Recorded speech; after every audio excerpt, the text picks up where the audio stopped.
entire time I knew him, he only ever had one goal. To wipe out half the universe. If he gets all the Infinity Stones, he can do it with the snap of his fingers. Just like that. As we await the beginning of the Marvel Cinematic Universe's Phase 4, it is important to take note of the gems scattered all throughout the MCU's Infinity Saga. With each MCU movie being a massive blockbuster for the studio, one movie weaved the shared universe perfectly like it did in the comic books that they were based on. In this video, we're taking a look at 10 Easter eggs you missed in Avengers Infinity War. Before we jump to it, don't forget to like, share, and subscribe to the channel. And don't forget to ring the notification bell for all of our newest videos. A culmination of Marvel's initial efforts of achieving a cohesive cinematic universe that took 10 years to make, Avengers Infinity War presented plenty of true-to-comic scenes that appealed to new and old fans alike. Here are some of the Easter eggs you may have missed. Just a reminder about our new giveaway. We're giving away the new iPad Pro or the new iMac Pro. The choice is yours. All you have to do is watch the full video, leave a like, comment the keyword hidden in the video, and make sure you're subscribed. It's that simple. Number 10. Smashed Sanctum Sanctorum. With the Infinity Gauntlet story from Marvel Comics being the sole basis for the Infinity Saga, most comic fans can see the side-by-side differences with the cinematic universe. One comparison is seen early in the movie when Heimdall transports the Hulk back to Earth with a message of impending doom. In the comics, the Infinity Gauntlet story begins when a cosmic entity known as the Silver Surfer crashes through Doctor Strange's skylight, making a mess of the Sanctum Sanctorum. It's important to note that when the Marvel's Avengers Infinity War was being created, talks were still underway as to the Fox property acquisition, which meant that certain characters like the Silver Surfer, who is part of the Fantastic Four movie universe, were still out of reach because Marvel didn't have the rights to use them, which then prompted the writers to use the Big Green instead. Thanos is coming. He's coming.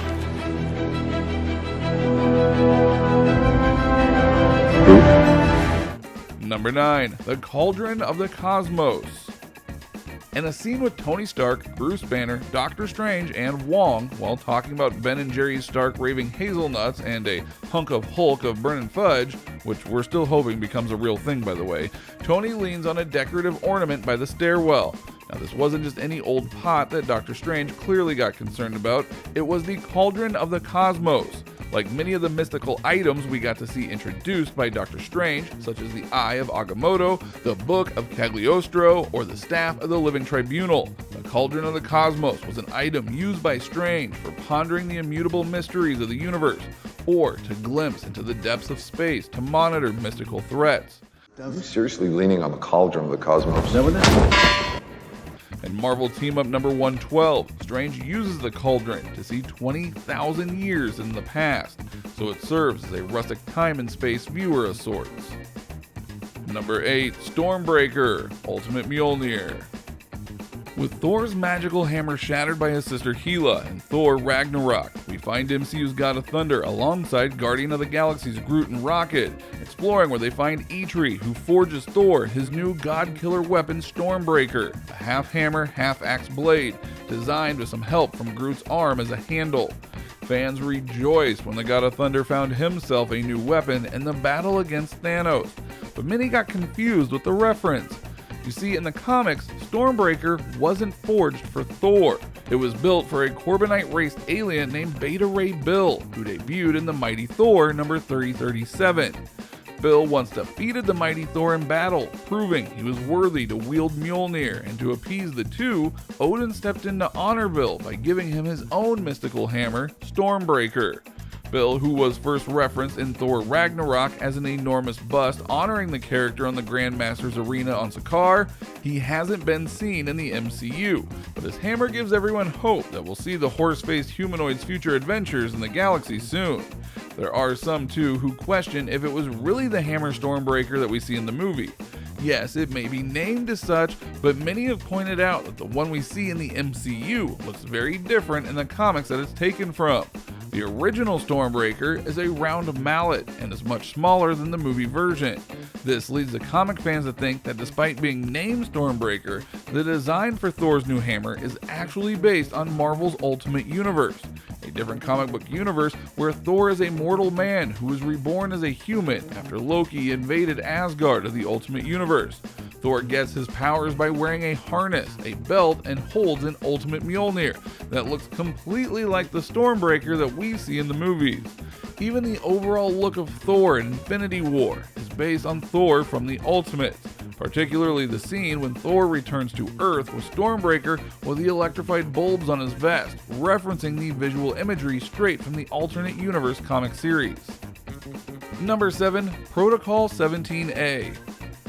After the fight in the park scene, Tony Stark jets towards the Black Order Q-ship, holding Doctor Strange captive. Iron Man then notices that Spider-Man has come along for the ride. As he urges Spidey to head back to the ground, he initiates Protocol 17A, giving Peter the much anticipated Iron Spider suit. Now this was in fact a reference to Spider-Man number 17, where Peter gets killed trying to save a woman, and her daughter leading him to meet Thanos and Lady Death in the afterlife. Death takes pity and allows them to come back to life, referencing what would eventually happen in the movie. Number 6. The Doctor. In the attempt to claim the Time Stone when the Sorcerer Supreme is protecting with his life using a powerful spell, Ebony Maw tortures Doctor Strange with energy daggers on board the Q-ship. This is what also happens in the modern-day comic event Infinity, where Strange gets imprisoned and tortured in his mind in a strikingly same fashion. Number 5. Nomad. Throughout most of the MCU's Phase 3, we see Captain America being more active from the shadows instead of at the forefront of the action. With the fallout from Civil War, Steve Rogers needed to hide from the government and continued to be active as leader of the Secret Avengers. Notice you've copied my beard? Just like in the comics, Cap lost his shield, got stripped of his uniform, and grew a beard and called himself Nomad, alluding to his persona of being a man without a country.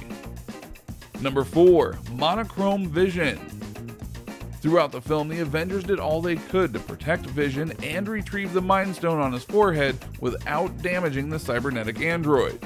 Despite all of their efforts, Thanos managed to catch up to Vision and rip the Mind Stone from Vision's head.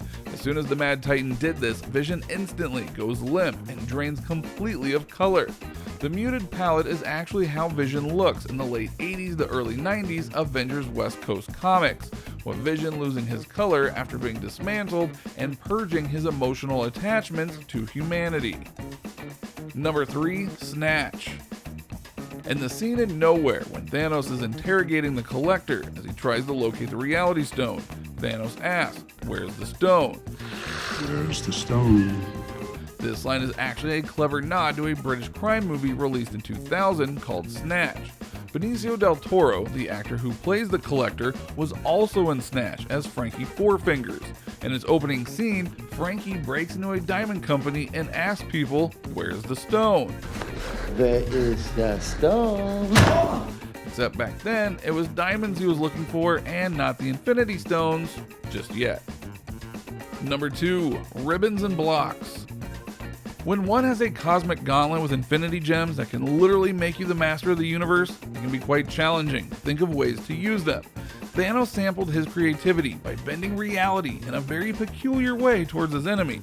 As the Guardians of the Galaxy take a moment to ponder a quick but fake attack attempt, the whole scene disappears, revealing Thanos with a newly installed Reality Stone as he turns Mantis' body into ribbons and Drax into bricks. These attacks were taken straight from the pages of the Infinity Gauntlet comics, as Thanos does the exact same things to Nebula and Star Fox, an eternal member of the Avengers and brother to the Mad Titan Thanos. Number 1. Thanos at peace. There is one moment in Infinity War where the culmination of ideals and efforts to achieve a completed mission seem to have been made, past the moment of the big snap, where the silence becomes the new reality. MCU's Thanos is not the typical villain. He cares for the universe so much that he aims to bring balance to the universe, despite erasing the other half to achieve it. In the end, Thanos simply sits back and relaxes by the countryside, enjoying the sunrise on what he believes to be a more peaceful universe. This scene is exactly how it plays out in Marvel Comics as well, with the original Infinity Gauntlet concluding with Thanos in isolation, wanting only to be left alone. Although Thanos' end in the comics also includes a defeat at the hands of all the Marvel heroes fighting alongside Adam Warlock, the notion of Thanos being content at losing his power and settling as a humble farmer is a level of contentment that we all wish we could achieve.